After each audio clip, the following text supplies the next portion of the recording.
Iran hypersonic క్షిపణులు మీరు అనుకున్నట్టుగా లేవు. వినడానికి ఇది భవిష్యత్ టెక్నాలజీలా అనిపిస్తుంది, ఆపలేనట్టుగా సైఫైలా ఉంటుంది. కానీ నిజానికి పరిస్థితి కొంచెం భిన్నంగా ఉంది. ఫతాహ్-1 మరియు ఫతాహ్-2ను తీసుకుందాం. ఇరాన్ వీటిని హైపర్సోనిక్ ఆయుధాలు అని చెబుతోంది. కానీ అసలు నిజమేమిటంటే, దాదాపు అన్ని బ్యాలిస్టిక్ క్షిపణులు ఇప్పటికే హైపర్సోనిక్ వేగంతో ప్రయాణిస్తాయి. పాత షహాబ్-3 వంటి క్షిపణులు కూడా రీ-ఎంట్రీ సమయంలో మ్యాక్ 5 కంటే ఎక్కువ వేగం సాధిస్తాయి. అందుకే కేవలం వేగం ఉండటం మాత్రమే నిజమైన హైపర్సోనిక్ ఆయుధమవ్వడానికి సరిపోదు. నిజమైన హైపర్సోనిక్ సిస్టమ్స్, ముఖ్యంగా గ్లైడ్ వెహికల్స్, పూర్తిగా వేరు. ఇవి తక్కువ ఎత్తులో ప్రయాణిస్తాయి, ఎప్పటికప్పుడు దిశ మార్చుకుంటాయి, ముందుగాని అంచనా వెయ్యలేని మార్గంలో ప్రయాణిస్తాయి. కాని ఫతాహ్ క్షిపణులు, ఇవి ఎక్కువగా సాధారణ బ్యాలిస్టిక్ మార్గాన్ని అనుసరిస్తాయి.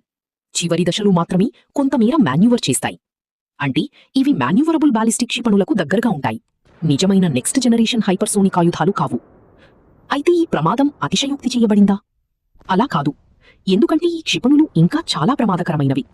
ఇవి చాలా వేగంగా ఉంటాయి, ప్రతిస్పందన సమయాన్ని కేవలం కొన్ని నిమిషాలకు తగ్గిస్తాయి. ఖచ్చితత్వం కూడా పెరుగుతోంది. చిన్న మాన్యూవర్ కూడా వీటిని అడ్డుకోవడం కష్టతరం చేస్తుంది. అదే కాకుండా ఇరాన్ ఒక్క క్షిపణిపైనే ఆధారపడదు. సెజ్జిల్ వంటి మరెన్నో ప్రెసిషన్ బ్యాలిస్టిక్ క్షిపణులు ఉన్నాయి.